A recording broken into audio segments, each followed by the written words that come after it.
Hi, everyone. Welcome back to the Modern Psychedelics podcast. Oh my goodness. I am so excited about today's episode. I think that season 3, we've definitely reached this point in the podcast where we're expanding the types of topics and conversations and perspectives that we're covering on the show. And today's guest is definitely not an exception to that. I have someone here who's going to tell us all about something called darkness retreats.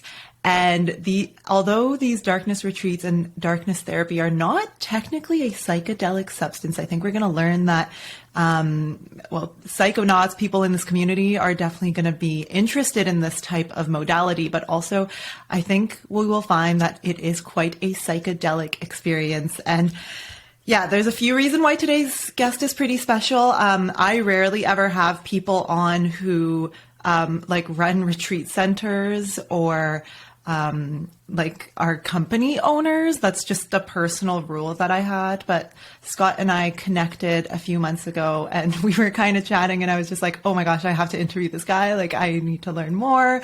I wish we were recording this conversation for the community. And he's also not someone who's necessarily on the quote unquote psychedelic path as we know it. So it's going to be really, really amazing to hear his perspective of his journey and his path. So without a further ado, I have Scott here. Scott, welcome to the show. Thanks for having me. Of course. Yeah, this is going to be so fun. I'm selfishly so excited for this episode, but I know the community is also going to love it. So why don't we just start talking a little bit about what the darkness retreats are, what darkness therapy is, what is that? Let us know, as if you're talking to someone who knows very, very little about what it is. Sure. Yeah. So the darkness therapy, darkness retreat is where one goes into a space that is completely dark, to the point where your eyes don't adjust to see your hand in front of your face, which is usually when we're in the dark, our eyes adjust, but this is complete darkness.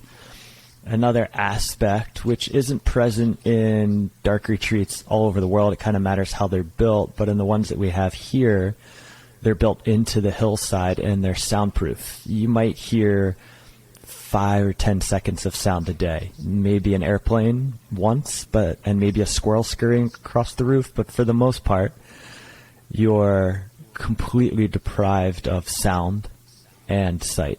And it's just not, the darkness is an important aspect of what happens, but there's also the being contained in a space that you don't have to attune to your external environment.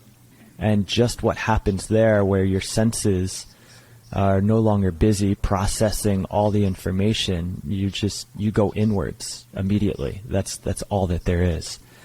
And there's just a beautiful natural unfolding that happens from that.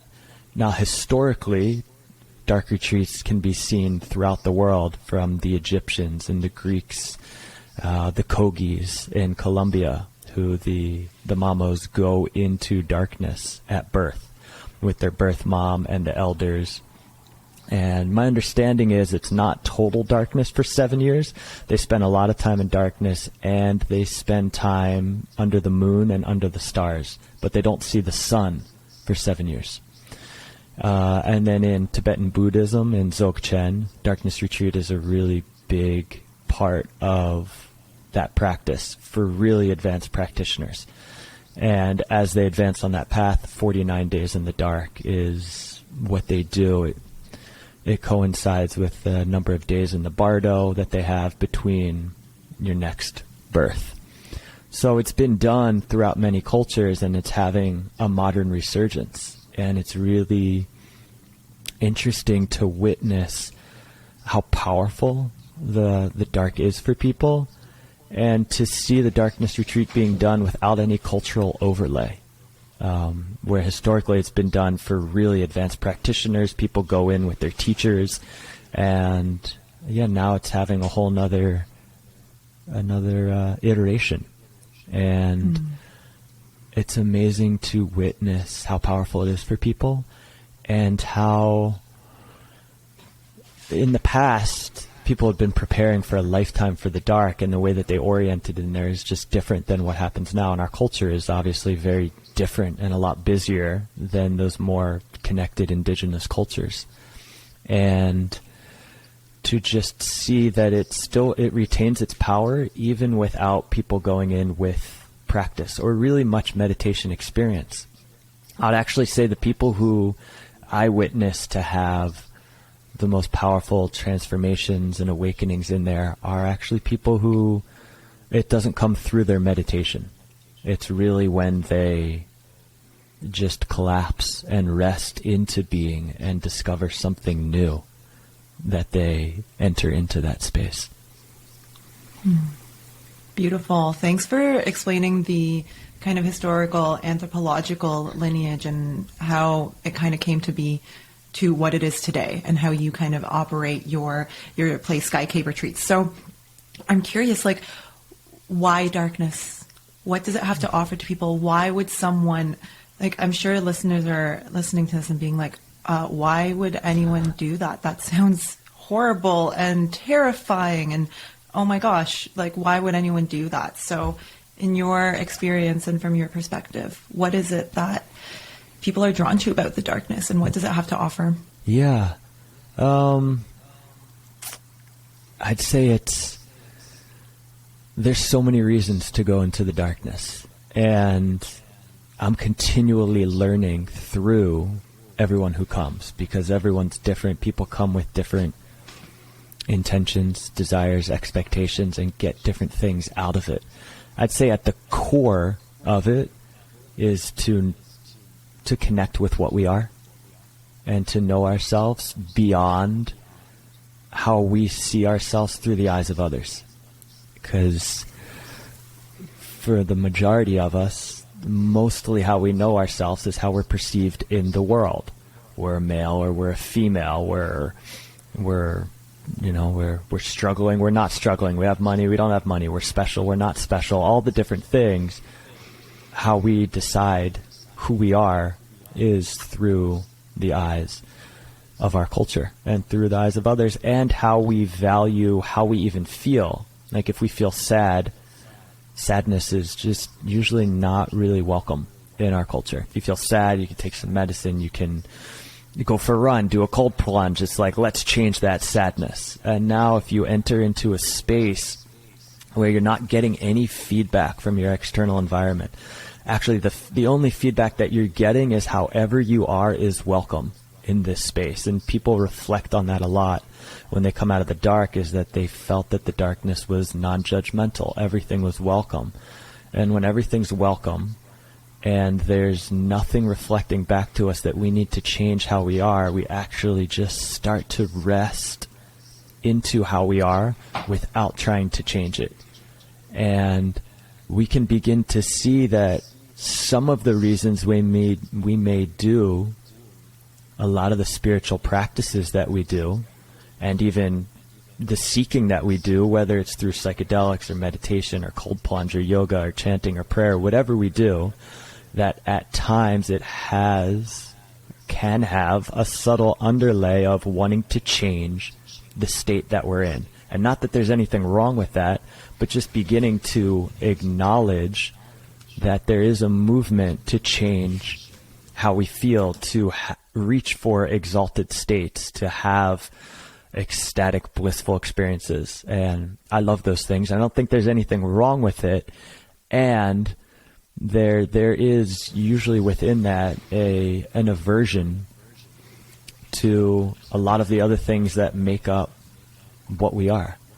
And so when we enter into the darkness, there is this unfurling, like the subconscious opens up, and there's so many things that we see that we weren't able to see before because we were so busy, engaged with life. And then when we rest and are in a space where we don't have to attune to anything else, we just open up in a way that is a lot harder to do in our day-to-day. And in the dark, it just happens. Like, you don't have to do anything. Just from simply resting, all the things arise. Wow. That's so, so powerful. And like kind of the total opposite of, I'm going to say traditional psychedelics, because I'm fully convinced, even though I haven't had a darkness experience, that this is a very psychedelic experience. And I want to get into that later. But I mean, yeah, like where else or when else in life do we really just get to exist and be? Like totally. Even when we're meditating, we still have that intention to meditate, and we are still doing something, even if the goal of that doing is being. But it sounds like in the darkness, you truly get to just be. That's it. I mean, I think that hits it. Like, people still come, they still do their practices, but what happens at a certain point, unless somebody's a really advanced meditator, most people don't have the capacity to meditate for 16 hours a day. So they may be able to do their yoga and their chanting and their meditation for maybe 3, 4, 5 hours, but at a certain point they exhaust all the things that they can do, and then there's a real leaning into just being. And the darkness really initiates us into a non-dual reality where there's our thoughts. Outside of that, there's really nothing else going on. There's a bath in there, so you can have a hot bath, and that may occupy someone for an hour. There's some food, but after all of that, there's just being suspended in space. And people come to explore a space where they're not controlling, not even through meditation, which, like you touched on, is a subtle form of control. There is someone doing something, whether it's through watching our breath or whatever it may be. And so there is a real initiation into what happens when we totally release control. There was a woman who was here months ago and who had had severe depression for years. And when she was in the dark, I'll chat with people sometimes through the wall when I go up to bring food. And I was asking her what it was that was most important to her. And she said it was acceptance. And so I came back the next day and asked her how her exploration of acceptance was going. And she said that she was afraid that if she accepted how she felt, that it would never go away. And in that, I'll circle back to that. In that moment, I didn't really relate, or at least I didn't think I did. But then a few weeks later, I was feeling shitty one day and was like, oh, I could just go for a run and jump in some cold water and I'll be just fine. I had thought of her and I was like, actually, I'm just going to lay down and just feel how I feel. And I felt the feeling arise in me that, like, God, if I just sit here and feel this, it's not going to change, and I'd like it to go away. I just pushed through that and rested into it. And that was her experience, where I asked her, what if it doesn't go away? What if that feeling never goes away?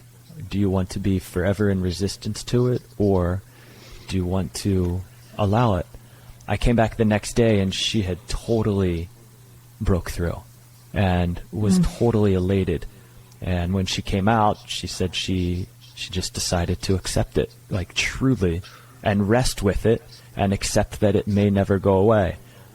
And I see that as a common thread for a lot of people who come, particularly women who have an easier access to uncomfortable emotions, and more of a willingness to be with them, and more of a familiarity with being spacious and nurturing, is that the uncomfortable feelings arise, grief and pain and a lot of trauma, and they're in a space that feels completely safe, which is another thing that I feel like the darkness offers that we may overlook, is that a lot of people come out and say that they realize that they've never really felt safe before.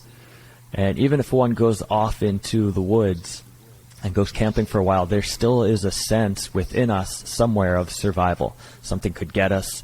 And then we enter into this world in the dark where we actually totally trust our outer environment. There's nothing there, so there's nothing not to trust. And the only moment of exchange in the day is somebody coming up to nurture us with food and warmth if it's cold, to make a fire. And so what I've seen is when people rest into the discomfort that arises, they fall into a space that holds it all. They pretty much just mirror the darkness. Yeah. Wow. Wow. The story of the woman and her depression and the acceptance, just, wow, I got chills when you were explaining that. And I guess to offer a reflection or maybe build on that, I'm what's called a core energy coach, and I work with these 7 different levels of energy, and what I call level 5 energy is the energy of acceptance. And it's something that I contemplate a lot in my own life, and I help my clients work through and get to places of acceptance. And there's this essence to acceptance that is completely non-judgmental, and it's a very neutral energy, because you're just your awareness is present to what is without judgment. That's what I think true acceptance is. There's not this toleration or justification or resentment. It just is, and it's neutral, and it's just seeing what is. And it sounds like the darkness really allows us to bring our awareness to what is true for us in the moment. Through that awareness, we can actually come to acceptance of it and stop resisting and see that acceptance is actually not that scary. Totally. And that's something that I hear again and again and again. There was actually a woman that just came out, and that's what she said. She's like, it actually isn't that bad. And there's been a lot of women who come out and they're like, it's all okay. And that's something that I hear again and again, is that they've come into a space where they realize it's all okay. Because we're in a culture where you can grieve maybe, but for an hour, maybe 2, and then you got to get your shit together, because you got to move through this world, and you can't walk around crying all the time. But people come into the dark, and it's you can grieve fully in here and collapse, and people feel safe enough to be vulnerable. Yeah. In a way that they have never given themselves permission to be vulnerable before, because there's usually a time cap on our vulnerability. And in the dark, even though somebody might be there 3 or 4 days and there feels like there's a time cap, the dark it feels like an eternity. And so you really open up into a vulnerability, which then just opens us up for all kinds of things to come up and out of us when we really accept and actually experience that nothing's going to change. We're in a world where nothing is going to come make us happy, and nothing is going to deliver us from our pain. And that's just an experience that we never have. And some people will reflect on being bored when I come up, and I'll ask them what they're waiting for. And then there's an exploration for them to get clear on what they are waiting for and what they want. And for some people, there's been a few people who have come out a little early, maybe a day or 2 early from their time in the dark, and they come out so happy because they have a clarity of what they want. There was a man who came once. He was going to be in for 8 days, and it was after maybe 4 days.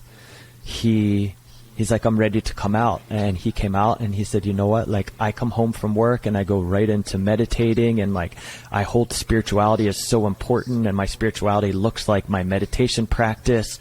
And he's like, I realized it's just not that important to me. I want to be with my wife and my kids, and I'm so happy. I'm going home and I know what I want.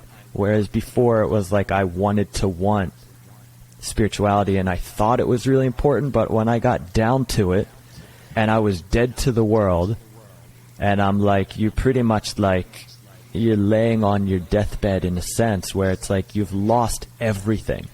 We've all heard, you don't really know what you have till you lose it. The darkness gives you that experience. You get to lose everything, and then you just really feel what's most important to you, which is I love the darkness. There's no teacher, there's no teaching. Like, you get to authentically see what's most important to you, and when you connect with that, you lean into it, as opposed to somebody being like, family's really important, or meditation's important, all the different things. It's like, it's a real authentic connection with the self.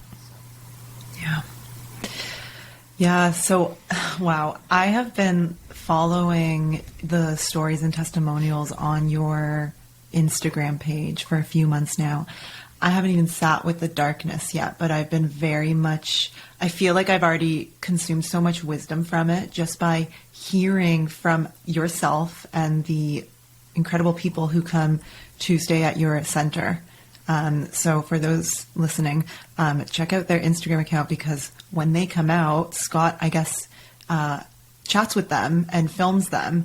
And I mean, they all sound like these incredibly wise sages.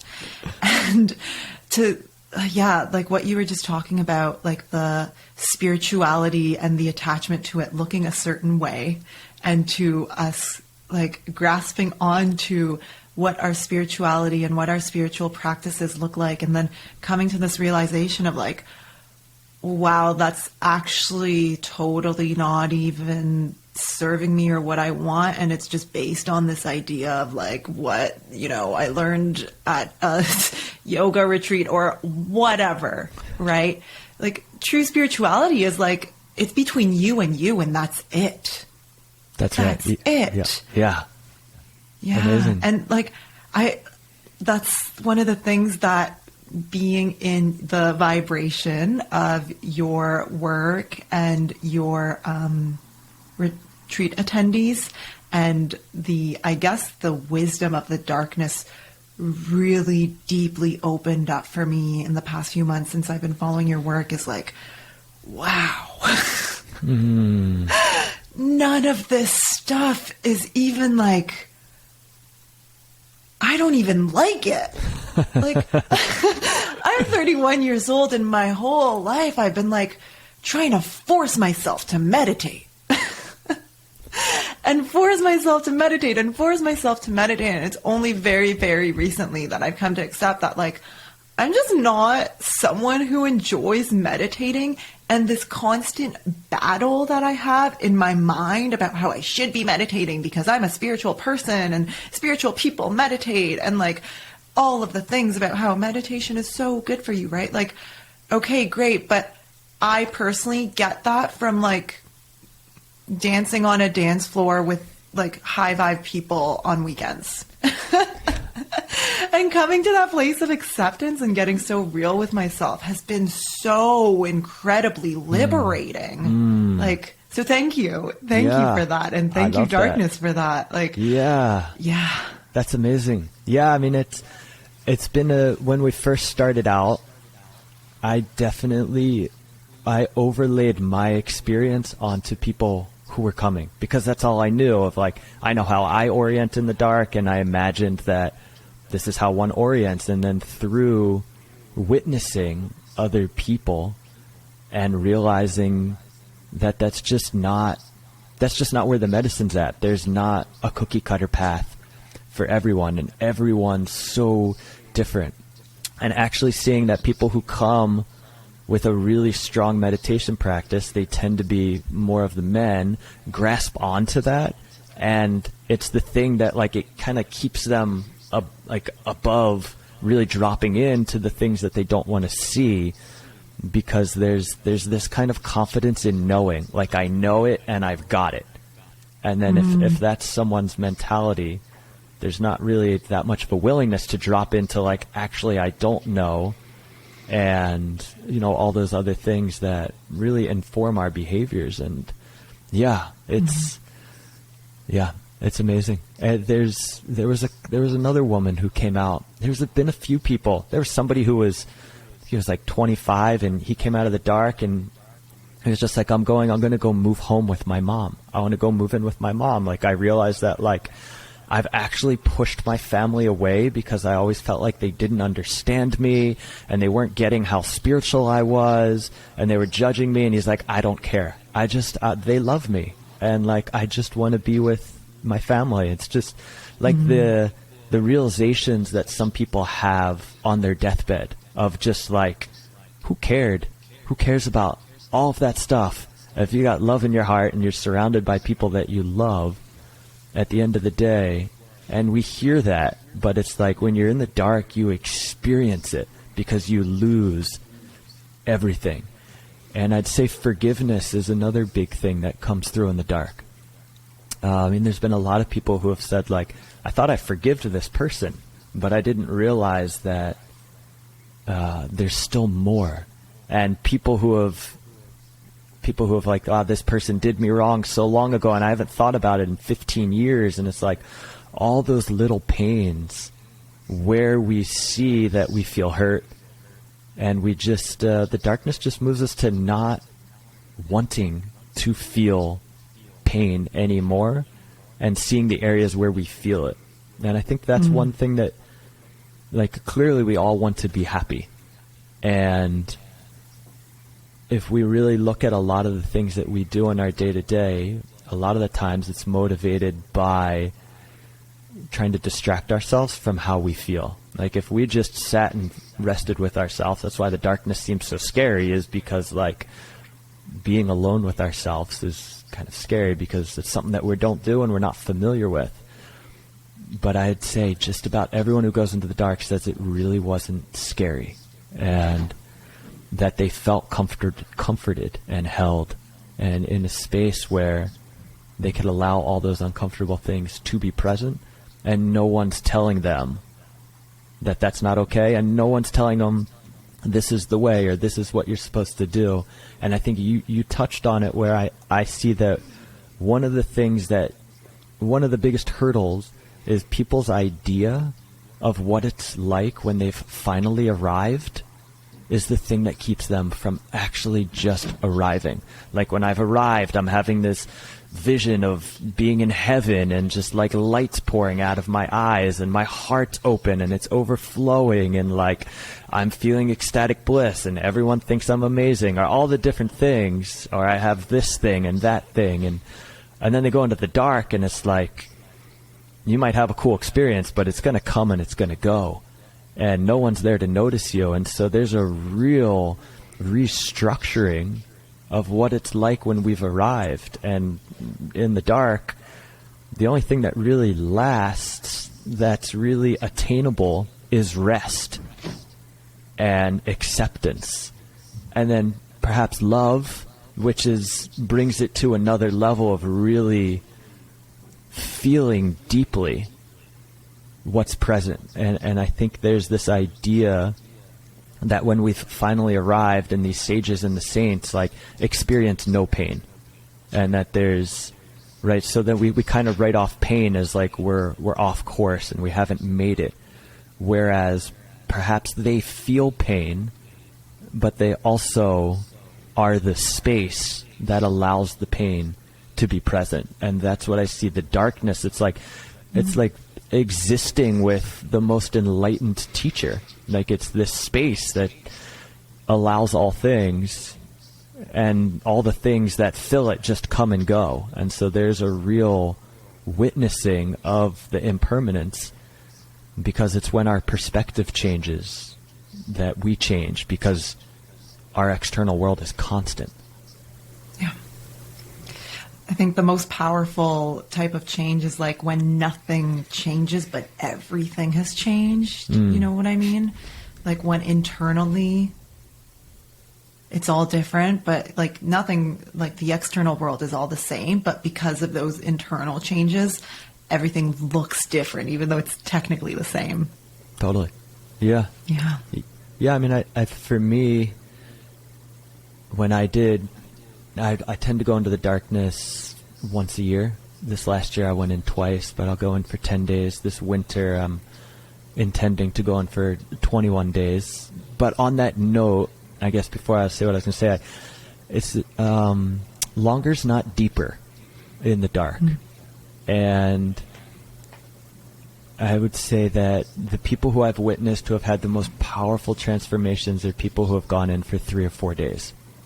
And what I see of what happens is there's a sweet spot for everyone, and it's so different, and so it's hard to really make a clear recommendation. But I'd say 3 to 4 days usually feels enough, and I'd say we've never had anyone say that they wish they had more time. No one's come out and been like, I wish I had more time. And there's been plenty of people who are like, that was like, I hit the mark, right? That was really good. No more. And so there is, what I notice that happens is that in the beginning, people sleep a lot, and it varies. Some people might sleep for a day, some people 2 days. And then once someone really becomes lucid in the space, there's the enjoying of the novelty of being in the dark. And sometimes that lasts for 5 minutes, and sometimes that lasts for the day. And then after that, the novelty wears off, and people don't know how to fill the space. And so all the uncomfortable feelings, the anxiety, the boredom, the pains, everything arises. And that's when it really begins. And what I've seen from there is if somebody has done too many days, which is different for everyone, that's like subconsciously how they process it is like, whoa, that's too much. Like, I'm uncomfortable and I've got a lot more time in here, and there's like a leaning out. And they stay in there, but the thing that then kind of, the thread that weaves through and informs what they do is a leaning out and a kind of dissociating and a numbing, which we all do all the time in our day-to-day because the world, so life can be really overwhelming. And so they may do their meditation and their chanting and all the different things, but underneath it, it's kind of to distract themselves from falling into that swamp that they see. And then on the flip side, somebody's like, it's uncomfortable, and they're like, I can do this. And I hear them being like, I can do it. And they lean in. And they may still do their meditation and their chanting and all the things, but there's just there's a different thread. There's a real welcoming of what's arising. And one of the things, my dark retreat a year and a half ago, I got caught on wanting to experience my heart in a certain way, in my mind. And I wasn't aware of this when I was in the dark, because we can fool ourselves or get lost in the subtle ways that we posture in the dark. And that's why it does help to connect with, like, have a chat with someone once a day. Like when I go up, I mean, we might chat for a couple minutes, but a little bit goes a long way to just have a moment of perspective, to see ourselves through the eyes of someone that we may be chatting with. And I, at times, got caught in feeling like my heart's going to feel this way when I've arrived. It's going to be overflowing with love. And when I emerged from the dark and was sharing with some friends and reflecting, it became clear that I was overlaying what I thought it would look like when I've arrived. And when I went in my dark retreat this last winter, my intention was just to welcome all things. And for me, I have an extensive meditation practice, or used to. That's since changed with the darkness. And so when I went into the dark, I laid down for 18 hours a day for the 10 days that I was in there, because I know that the sitting up in a meditative posture, I tend to control subtly with an intention of feeling a certain way, feeling clear, feeling coherent, connected to whatever it may be. And so I laid down to totally disarm myself and just really bring in whatever was arising and feel it and like meditate on whatever's arising, as opposed to overlaying something to meditate on. Wow. It's amazing how, like, with both your experience in the darkness and the people that you get to talk to, right, you have such a perspective on it that probably very, very few people on this planet have, of understanding the essence of this medicine and the power of it, and really the nuances of it. And what I'm kind of getting from hearing you speak on it is there's really this like humbling effect that it gives us. And it really came together for me when you were talking about how, you know, people go in and they want to stay for like 10 days or whatever, and then they get humbled and, you know, wish they had stayed shorter. And even it sounds like less really is more, which is in itself very humbling, right? It's very humbling to the ego, especially for people who do the Vipassana for 10 days and go on like the 8-day ayahuasca retreats and, you know, do the hero's journey with mushrooms and take like 8 grams of mushrooms, right? It's like more. But with the darkness, it really sounds like less is more is what I'm hearing from you. Less is more. And the nature of the experience gives more with less. That's exactly it. I mean, there's a man who came some months ago, and definitely the spiritual warrior type, done the vision quests and the vision fasts, and he came into a cancellation opening, and there was 3 days, and he was really bummed because he wanted to go in for 5 or 6 days, and I was like, 3 days it's really enough. And he's like, well, I'm going to fast. And I was like, well, we really don't recommend fasting because it's challenging enough. Like, it's the nurture, when we feel nurtured and we soften, that we really drop into the medicine. It isn't like the hard masculine does not survive in the dark. And after a day, he was humbled, and fortunately humbled enough to ask for food, where he realized like being nurtured is going to be way more supportive. And when he came out, he was totally floored by how humbled he felt. He's like, I've done this, this, and this. And he's just like, I was actually totally unprepared. Like, all those things that I've done didn't prepare me for this. And that's exactly how I felt when I did my first darkroom retreat. I did my first one 10 years ago. And prior to that, I spent a lot of time in solitude. Over the course of 6 years, I had spent 2 years out in the mountains in Baja in Mexico for 4 to 5, 6 months at a time. And so I went in with a spiritual ego and feeling like I know myself alone. I can meditate for 8 hours a day. And then I went into the dark, and after my first day, I was completely floored. I was like, wow, I actually don't have the tools that I thought I did to exist in this suspended reality. I would sit and just like sit with the sun first. So I lost all of the reflections that I had, the nature that I would enfold myself with that would help hold me and remind me of those spaces. I no longer had the objects that I was used to meditating on and with. And it was a long journey for me to really discover and rest into the medicine in the dark, as I'm pretty masculine in nature, and softening is not something that comes natural to me. And the darkness has really brought me into that space where I've begun to find fulfillment in softening, and a fulfillment that just goes beyond anything else that I've experienced, even my meditation practice. Nowadays, exploring not even sitting up to meditate. When I have time, I lay down and I just rest. And that's been more of my practice now, as that's what the darkness has shown me to really be something that I can access then throughout my entire day. Like, I'd say the darkness has taken my seeking from like a 10 down to like a 2. Because I've become clear in the dark that like when I really touch that thing that just totally consumes me in a sense of feeling at home, it's just through the simplicity of rest. It's not this overwhelming experience. It's not necessarily ecstatic bliss. I mean, it is blissful, but it's blissful through being.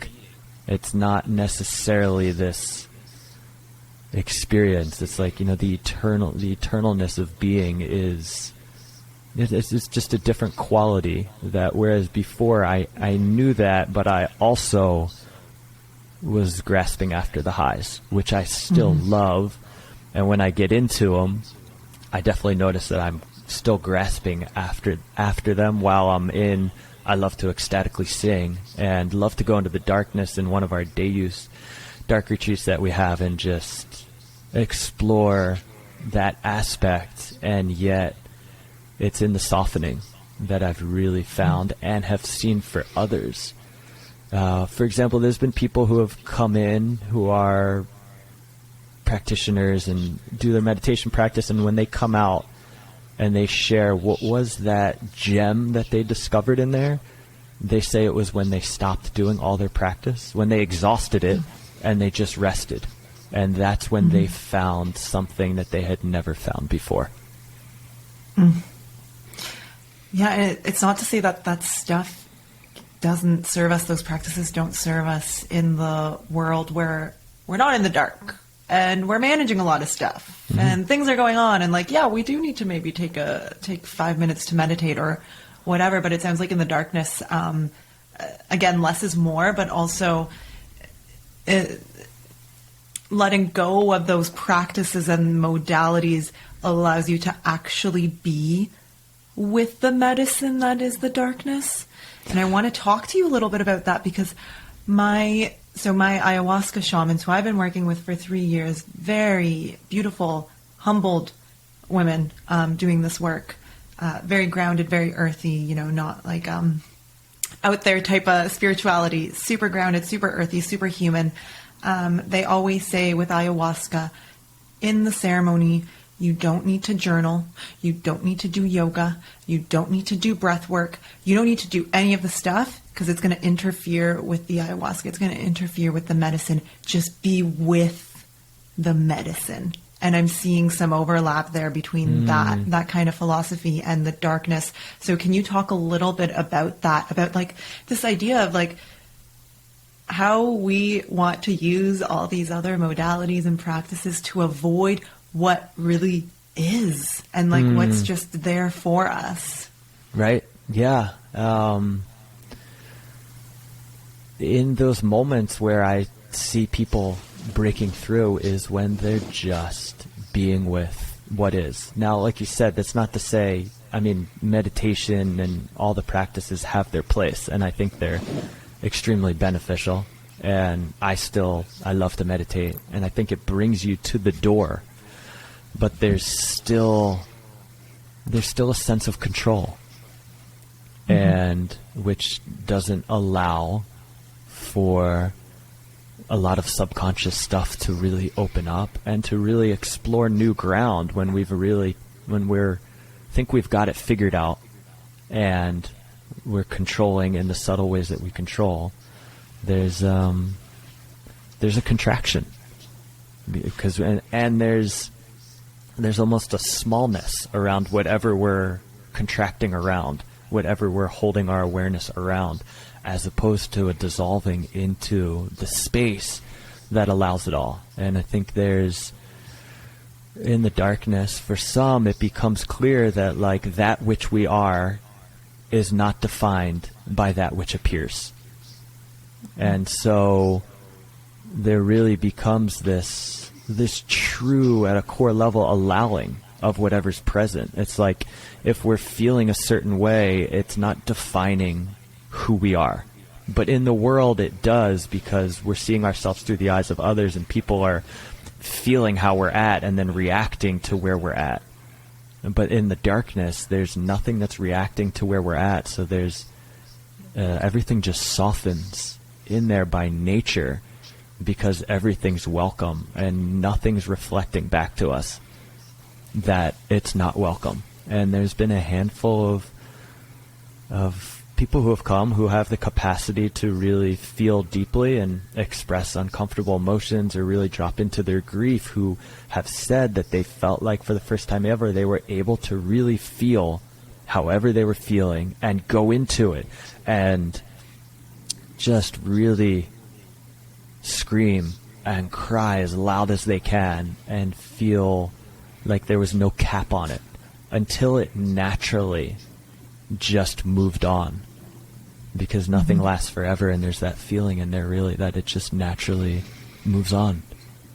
I mean, there was a woman who came, and after I think 2 or 3 days she decided she wanted to leave, and she was so happy. She's just like, I've been healing, focusing on healing and doing all these things, and she's just like, I realized this is just not important. Like, I saw her video on your Instagram. Yeah, I just need to be with myself and rest. Yeah. And she's like, I'm going to go be with my kids. I love my kids. Like, I've been so focused on healing and not spending time with my kids, but I don't have, like, any ailment. Like, it's not like I'm healing from anything. It's just like I've been told I need to heal. And I do, like, on some level that is true. And, like, where meditation, all those things are beneficial and there's truth in them. I just think when we don't simultaneously acknowledge that we already are what we want to be, and it's more just getting out of our way. Like, there's the Meister Eckhart saying where he says the soul grows not from addition but from subtraction. Like, we're always adding these different things, but if we just stop adding, but then there's the fear that we'll be nobody special, and like being somebody is what makes us feel good in the world. And it's amazing in the dark where everyone's on the same level playing field. No one's special. No one cares how great or not great you are in the dark. And it's really an amazing medicine to receive in there, where your sense of self is no longer coming from separation, from the sense of being special. And and it's so deeply ingrained. I mean, my kids always want to be special, always like, look at me, look at I can do. I mean, and so there's, our roots are so deep down in having our worth be from being acknowledged, or from conquering some task, like we've controlled something and conquered something. And so in the dark, it's this total rewiring of, there's not an experience that liberates, it's this real just dissolving into the space that holds it all, and that allows it all. Yeah. And I imagine that some people would even be very repelled by the idea of that, of going into there and being humbled and realizing that, like, we're all just, again, back to the humility is a core theme that I'm exploring in my life right now, thanks to the Gene Keys. But yeah, this idea that, like, we're all just equal. Like, I'm not on a pedestal, they're not on a pedestal, like human to human, right? And we're not all ready for that, because there are many benefits to seeing the world from the opposite perspective, from the perspective of, like, yeah, I am special, I am on the pedestal, or there's even benefits to seeing other people on the pedestal and aspiring to, get up there to them. So totally. Yeah. There was a young man who came here a few weeks ago, and when he came out, one of the things he said is, he's like, I feel like people would actually view me as less spiritual, because what happened for me in there was I got a sense of my humanity and my faults and my lack, and and that's what, and as we chatted more on that, I was like, that's actually like, that's a doorway into, like, truth, where you actually come to become more intimate with your lack and with your faults, and the capacity to speak about them and be able to see them and not have this overlay of just this superior special thing. And it reminded me of a story of this guy who had went to a monastery and was with the Zen monks for a while, and the master's there, and afterwards they're like, are you going to stay with us? And he's like, I've been witnessing you guys, and I see all these faults in the way that you eat, and like, you just don't seem like masters to me. And they said, if we didn't have faults, you would think enlightenment wasn't for humans. If we didn't have faults, you wouldn't think enlightenment was for humans. Right, that that it's some, that... State of perfection.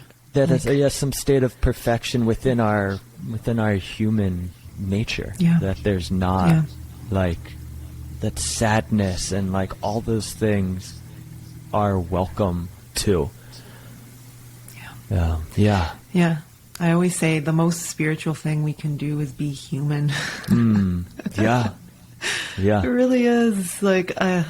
Spirituality, my gosh, especially in the psychedelic space, has really turned into this, how much can we live in the 5D and ascend and star seeds, and all of that is very, very beautiful, yes. But at the end of the day, yes, okay, we may come from the stars. Sure, I buy into that.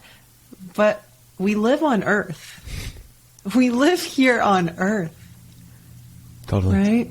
Yeah, and underneath that, how much does that create a disconnect from us of really leaning into all that we are? Are we just grasping for a mind-blowing 5D experience, which has its benefits to show us that there's more than meets the eye, and yet can we be the space that allows the dregs of life and the dregs of what we are to have a space and to be also allowed?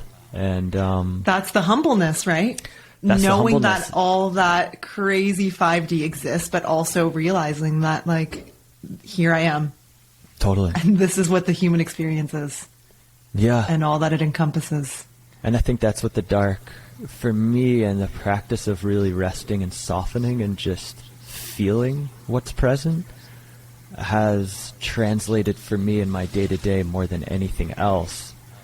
When something's arising that I don't like, or things aren't going my way, sometimes now I'm able to, when I then can reflect on what do I want, and then I can follow that thread of if I get this and this, I'll be happy. There's a real clear knowing that actually that's not what really delivers me. It's when I can just expand a bit more and allow this thing to be present. And, one thing that's really fascinating for me, there's so many things, because when I witness other people in the dark, it's just not my experience. And so it widens for me the scope of wow, this medicine is for so many more people than I thought. We've had people with PTSD come and childhood sexual traumas, and have seen them have so much healing in there because for the first time ever they feel safe. They've never felt safe before, and their nervous system relaxes more than it's ever relaxed before. And just that, without any additional teaching or teachers, it's they just feel safe. That's all they needed. That's all they needed. And then and their nervous system's relaxed and their body's relaxed, and they can process and review things differently. And one thing that I also see that happens, which just blows my mind, is people who don't have much meditation practice, the darkness initiates them into stillness, where they really, that space between thoughts opens up, and for the first time ever, they experience a quiet mind without meditation. As really, sometimes I can't believe that I'm that took me 5-10 years of meditation. And there was actually somebody who came. He happened to be someone who had clinically diagnosed PTSD, and 2 or 3 days in the dark, he was in his 50s, just turned on to meditation 8 months ago, had done a little breath work, 1 ayahuasca ceremony. Before that was totally mainstream. And 2 or 3 days in the dark, I asked him how he was doing and if he was aware of the space between thoughts. And he's just whoa, that's just where I'm existing. And I was how does it feel? He's it feels really weird. And then when he came out, we were talking about it, and he's my body felt weird and my mind felt weird. He had no prior language to talk about stillness, because he had never read anything. He had never even heard about it. He didn't even know that was a thing, that there's actually space between thoughts. And it was amazing. There's been a handful of people who drop into stillness in these really profound meditative states that take people 10, 15, 20 years of meditating, and they just land there because they're not in resistance. They just rest, and the mind unfurls. It's not grasping at things that they want, and the space between thoughts just grows. And it's amazing to witness people reach these states through just resting.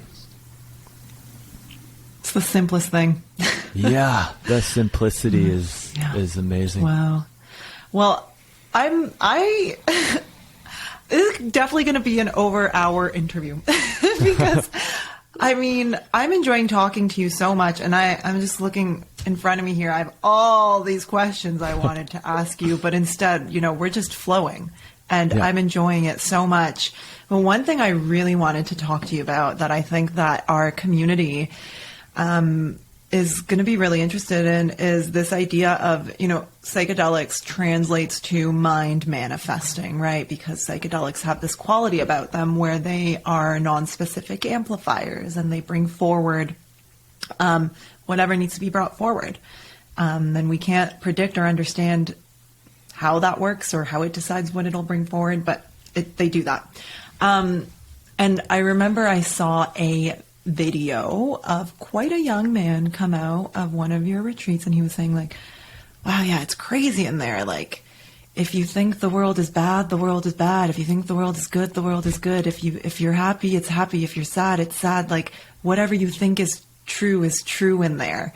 And I was like, wow. I flagged that because I was like, well, that's psychedelic, right? That's like a very psychedelic experience. Yeah. So can you talk a little bit about that? And also, I'm really curious to hear about this mind manifesting quality of the darkness. And also just like, Scott, I'm curious about like, what have you uncovered about the mind and how the mind works through the darkness?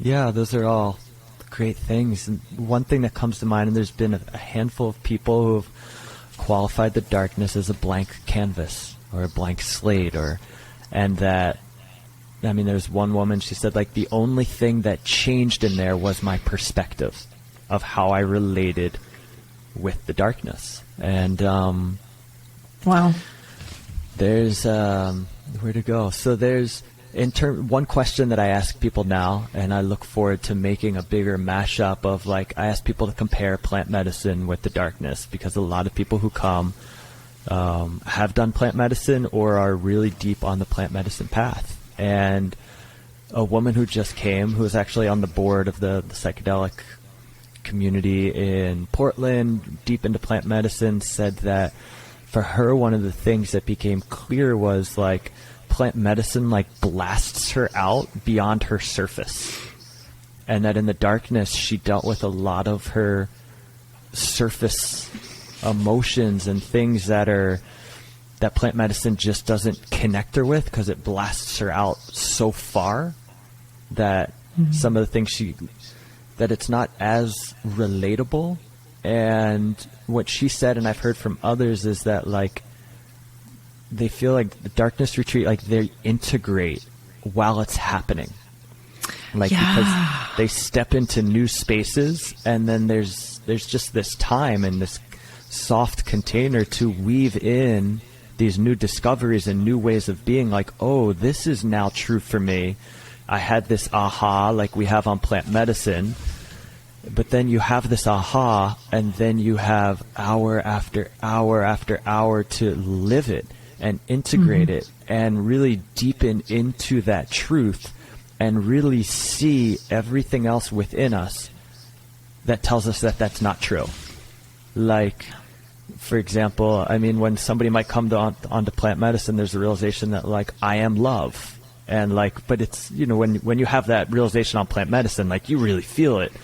Right? And then in the darkness, people have the same thing, I am love, and yet in the darkness, now they have hour after hour, without any distraction, to see everything inside of themselves that isn't love, or that they can't love. There may be anger and pain, so not that it isn't love, but that they're not able to hold in love. And so there's this real authenticity and truth that unfolds in the darkness, because there's no escape, there's no bypassing. I had this realization, I am love, here we go. It's like, whoa, I am love, and yet I don't love this pain, or this, I can't forgive this person, or, you know, whatever it may be. So there is this integrative aspect in the dark that is different. And I think the time Sorry, piece, Scott, I'm gonna interrupt you for a second. Do you, with the integrative piece, do you follow up with people who attend, and like, is it something that like, you know, months later, and like they go into their life and it remains true for them, and they are able to continue to stay with that? Not as much as I think they would hope. I'd say, because they're, you know, it's like having this, they have this huge transformation, and then they go back to who they were and how people hold them, and sometimes it's hard to, you know, really hold that. I would say that people do feel like they draw on their darkness experience, like they can't not know once they know, and the knowing in the darkness is so deep because they've lived it moment after moment. So they do reflect that thread carries through for them. Yeah, there's that. I mean, I'd say for me as well, this last dark retreat, the threads carried forward for me more than anything else that in the past. Yeah. I think a lot of that really was the disarming and the letting go of seeking and grasping for experience, and really just returning to the softening. And what people find in the dark, which is amazing, is that they've like, I got it. Like they've really landed in that space that they were always looking for. And then in the dark, it's like after that, it's just shortening the gaps between forgetting. And like do you find that people think when they, you know, quote unquote arrive, or when they land there, it looks or feel, it's so much different than what the expectation of it was? I feel like I recently just got there after a ayahuasca ceremony, but keep in mind, I have been working with ayahuasca for 3 years, and I just got what I've been looking for. And there was a ceremony where the major healing happened, and then the second one the next day was what you were just describing, just sitting in it, just sitting in that new state of being and integrating it. And that's the first time in all my psychedelic experiences that the integration happened in the experience. Beautiful. And that was 3 years of ayahuasca work integrating in that experience. And it sounds like that's kind of what happens in the darkness. So where was I going to go with that? We were talking about the integration, or people after. Yeah. But then we're also talking about the coloring. arriving, right? So this happened about 6 weeks ago, I would say. And there's always this period of time that's like, okay, is this for real? Like, is this really what life gets to be like now? Like, is this going to stay? Right? And it's been this period, and I feel like I just recently came to this point of like, yeah, wow, no, this is it. Like, I'm on the other side right now, and it is not what I thought it would be. Like, it is so not what I thought it would be at all. And I think it's kind of like what you were talking about before, like you expect this like blasting open and this like living in the 5D and like all this stuff, and it's just so far from the reality of it when it happens. Yeah. Do your guests have that similar experience? Definitely. What they imagined it was going to look like is just, it's not that. Yeah, it's simpler. It's there's a simplicity to it that they didn't really comprehend prior.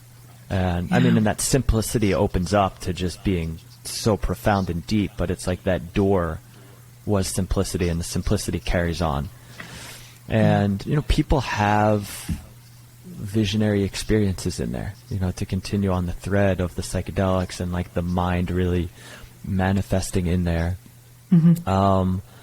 It's interesting as it's not the first thing that people talk about when they emerge. Like, I actually have to ask about it and then people say, and they're just like mind-blowing things that have happened to them, but in the scope of eternity, they kind of like, it's just not that important. And it wasn't the thing that liberated them. It wasn't like, wow, I had this really amazing experience. Like, it's just not, because it comes and it goes, and then they're back in this like eternal void where they're suspended in space. And so but people have definitely talked about, there's from like little lights and orbs and glowing lights that I'd say most people experience. And then there's somebody came out a couple weeks ago and they said they felt like they were sitting in front of the sun.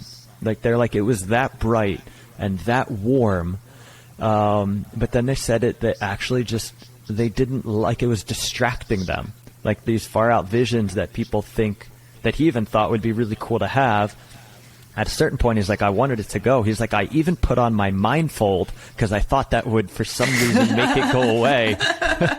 And it was funny because a week later, somebody else said that they went to go put on their mindfold to make the vision go away because it was just distracting. Like, that those things. Did it work? No, it didn't work. Probably not. No, it didn't. People who said they have these visions, like, they're like, I close my eyes and then I open them and it's the same. Like, eyes closed, eyes open, the vision's happening. And so it's interesting to hear a lot of people's stories, and some people share them with delight. They're like, it was amazing. I felt like I was like I was under like a starry night, and all these different things. And but a lot of people, it's interesting, like the way that they share them, it's they really feel like they've landed in the arising and the passing, that people don't put no one shares it with great significance. They might be like, this was a significant vision, I saw it, but it's not the thing that really like delivered them to that truth that they discovered prior.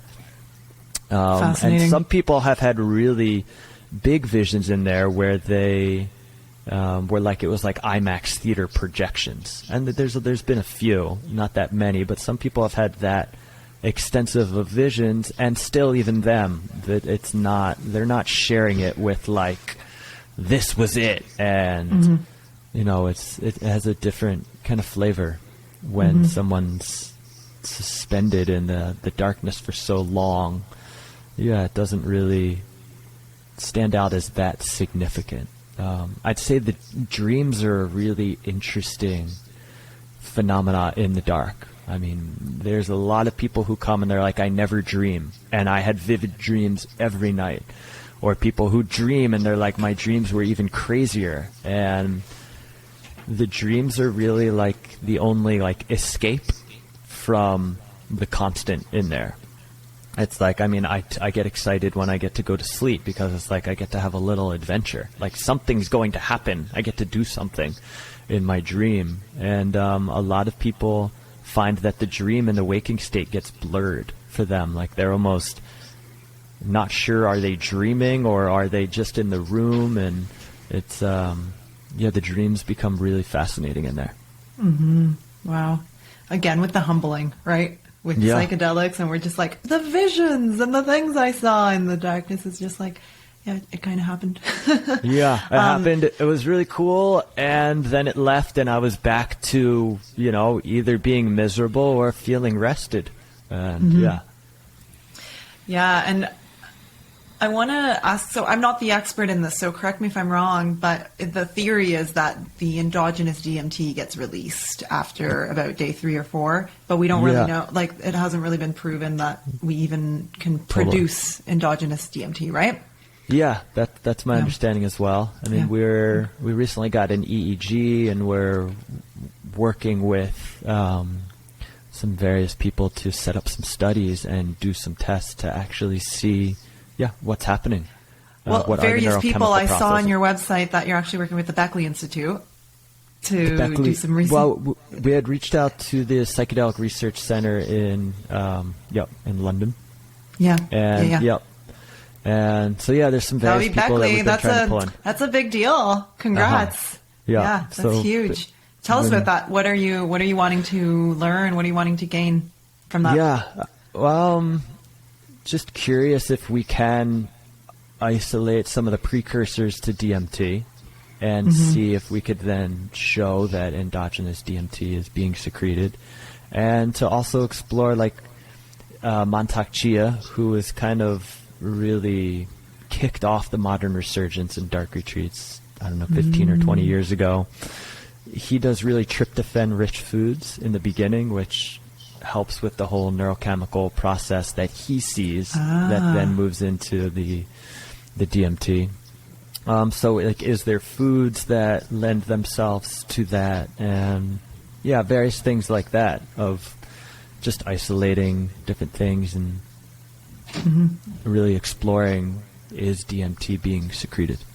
Yeah. And it was something that I was a little more excited about maybe last year, and I've become a little less excited as to not really highlight that, because what I've seen is that whether it happens or not, it actually, now witnessing what's happening, that it doesn't matter. Because there's these profound experiences happening, and if people went in wanting a DMT experience, which some people most certainly do, that there's a letdown, because there's not one experience that liberates. And swirling in sacred geometry is really cool, and it has its benefits, but like, you're not going to spiral in it for an eternity. So like, the real medicine is that in the dark is like, how do we connect with a space where we can truly rest into an eternity with whatever is arising and passing in that space? And then, of course, taking that out into the day-to-day life is a whole nother experience. But being in the darkness allows us to at least get familiar with that space, and for it to be more easily accessible, and then we could take it out and fill the space with more things, like being in the world, and have a real strong connection with being the space that holds it all. And from my understanding, most people shouldn't expect to have these visionary experiences. Yeah, I have done a lot of 10 days, and I hardly have much of. I might see like a glowing orb or a light, and my visionary experiences aren't really that much in there. I'd say most people don't have these full-blown visionary experiences, and like we shared, the people that do, it doesn't make them have any more of a transformational experience than others. I almost some people want to. I don't know. I mean, a lot of people feel like it would find be them distracting. I've heard that recently from a few different people, that they found it distracting. Like, they just, especially if you're trying really to sleep or wanted. something.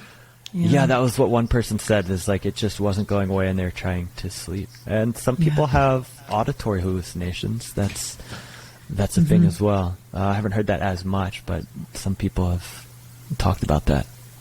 Okay, I'm going to start winding this down, and I actually want to end with where I start most podcast interviews. I want to hear a little bit about your story. I want to hear a little bit about how you got into this, like, who was Scott before the darkness, who was Scott after.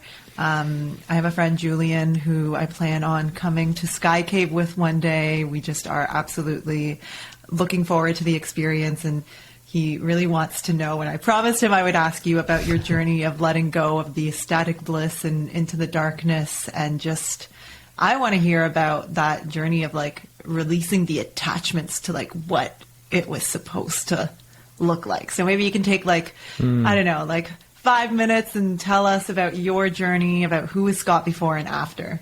Sure. Yeah. I mean, I guess first I'd say that releasing to the ecstatic states it's still an ongoing experience. I would say that it becomes a little more subtle for me, of like the releasing of the states. But then I'll get back into that. But to go back, psychedelics was definitely a catalyst for me in my first awakening. when I was 16 or 17, and I had mushrooms for the first time. And I had the experience of like, wow, I'm happy. Like, my nature is happy. I don't have anything right now. I'm just walking down the street on the beach, and I'm ecstatic. And so that was the first time that I realized that I didn't need anything to be happy. And there was a few other psychedelic journeys where I deepened into that, of just breathing and realizing that I didn't need much to be happy. And that really pushed me into the meditative path and Ram Dass and all those doors that then opened from there. And I began spending a lot of time alone. And I spent the next 8 years pretty much living outside, 11 months out of the year. I'd work for 4 to 6 weeks and make enough money to live for the rest of the 11 months. No phone, very simply.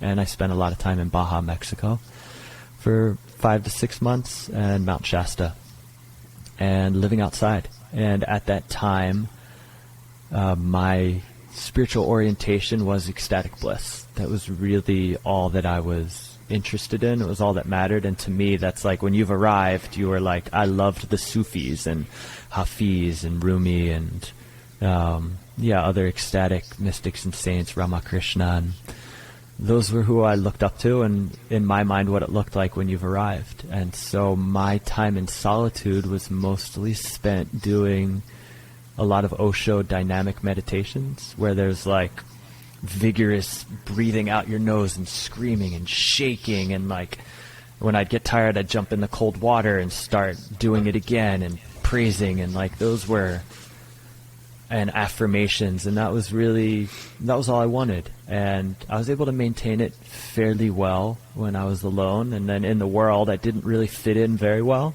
The cops would be called a lot because there's this crazy guy like waltzing through the city or the woods or whatever it may be. And there was a moment I would go see Amachi in San Francisco, and there was this elder woman there that at the end I would just go to be with her, and I was sitting up in the hills with her, and she was just like, look at you, you're dressed in rags, and you're just singing and screaming and praising God, waltzing around here. No one relates to you, and you're not really actually of any service. Like, you think you are, because you're really righteously doing what you think is the way, but no one's connecting with you. She said, go put on some nice clothes, mellow out a little bit, and then maybe do those crazy things, but connect with people first. And so that was the beginning of tempering my expression.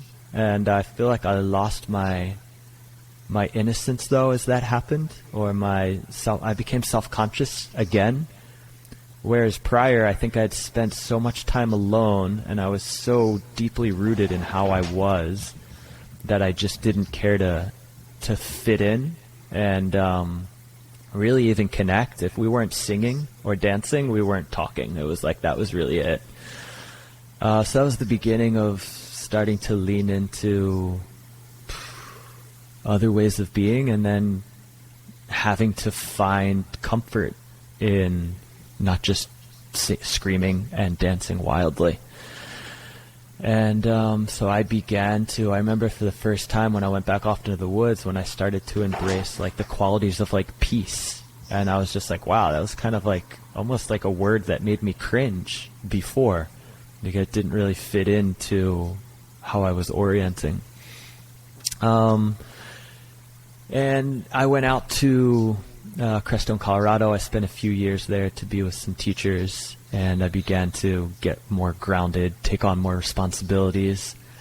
And I did my first dark retreat right before I went out there. And I'm still overlaying my really male-dominated ways in the dark. It didn't really work for me that well. And there were times where I started to see that like rest was the way, and that there was actually a lot more power in softness. And my teacher in Colorado, one of the things he had said was that really struck with me was that softness has the power to blend with all of life. And that's something that I've definitely seen in the dark, that when I am soft, when I am nothing, I can be everything, and it doesn't really matter what I am. It's just I am the softness that is blending with whatever's present. Not all the time in my day-to-day, but certainly in the darkness I'm more apt to do that. And so the darkness really began to soften me, and my interest in exploring the more yin side started to really become a necessity, as I felt like I had no way of interacting and engaging in the world prior to how I did before. And I think at this point done maybe 6 or 7 dark retreats. I've done 2 with my wife. Actually, the very first one I did was with her, and then a few months later I did one solo, and then it was 10 years, and we actually did one together this spring. And the darkness has really softened me and cut my seeking down, and there's still lots of subtle ways that I find that I grasp in the darkness, and sometimes I don't see it until I get out and I have perspective and I can share with someone and see that there's just the different real nuances of like how I hold on to being somebody and just having some kind of subtle thread of control, and at times not, just fully resting in the stillness, in the dark. And being with people in the dark has really, supporting people, has really been profound, of really releasing my agenda and meeting people where they're at, and just being a support and just asking questions and allowing people to take themselves on their own journey. I mean, the darkness does it all, and just being there as a reflection, like, and seeing how powerful just a little support goes. For example, my last time I went in the dark, when I go in, I bring in all the food that I need so that I don't have someone coming up every day and keeping track of the time, and so I totally get lost in the eternalness of it. But I'll have someone come up halfway through. So this last year I was in for 10 days, and had my wife came up 5 days in. And at that point, I was really curious in exploring supporting people more in the dark. And so I asked her to come in, and we laid together in bed. We didn't talk. And prior to that, I had a reoccurring fear come up while I was in the dark, maybe for 10, 15 minutes, a few times a day, that would kind of level me. It was the fear of failing at what I was doing in life and being a failure. And prior to going into the dark, if you had asked me if I had a fear of failing, I would say definitely not. I'm not afraid of failing.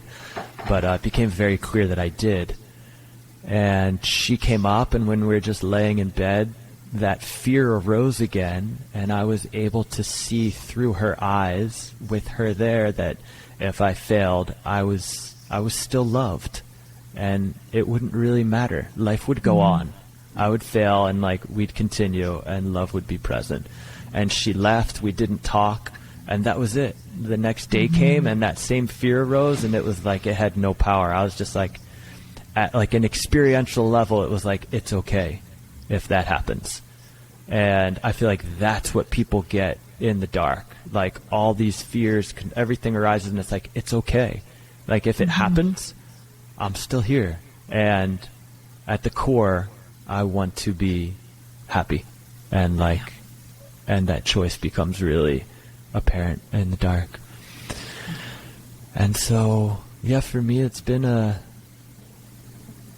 constant softening, and a resting, and then, which I've become really good at doing in the dark, translating that into my day-to-day has been a whole nother practice. And I'd say one thing in the dark that becomes unavoidable, like that young man had shared, of becoming really clear where we're not, where our faults are, where we lack, and seeing the subtle ways that I attach to stillness. One of the people who I work with here who holds the dark retreats with us, I was reflecting, I enjoy cannabis, and maybe once a week smoking and just exploring within that. And I was reflecting with her that when I smoke, I see that my mind, that thoughts just move a lot faster than normal. And like I'm used to resting in stillness, but when I smoke, it's a lot harder. And she asked me why I thought stillness was better than thoughts. And in that moment, I realized that because I feel like stillness is a high spiritual achievement. And I realized that in that moment that I was stuck on that. And because of that, I could see how I had resistance to chaos in my life because I want stillness. And I think that that's a high spiritual achievement. And then how that translates to where I have resistance in my house. I have a 6-year-old and a 3-year-old, and so I live in the chaos of kids, which is completely chaotic. And leaning into seeing that I have a strong preference for peace now, and calmness and clarity, and like those are qualities that I've become attached to, and that prior I was not aware that that was a thing. And beginning to explore, for example, one short thing, and then I'll wrap it up, was like last week, there was that moment where my kids were driving me nuts and pushed me over my edge, and where prior I would have gotten up and tried to do whatever I could to get them to stop whining and doing what they're doing. And I had a moment where I was like, fortunately, something arose and I was able to expand and create a little bit of space, and was able to witness myself cringing and contracting and being angry with what's happening without reacting. And I'd say normally I'm not able to do that, but in that moment, and not judging that I was angry or cringing. Like there was just like, this is what's happening in the space. And I feel like that's one thing that the darkness has begun to allow me to do, is allow myself to cringe and contract and be angry and sad, and simultaneously be the space that it exists in. Yeah. So good. And we could continue this, but for the sake of it being an hour and a half in, I'm going to wrap it up. Thank you so much, Scott. Wow. It's been such a joy to speak with you. I mean, yeah, you too, Lana. So nice. I look forward to being here with you at some point.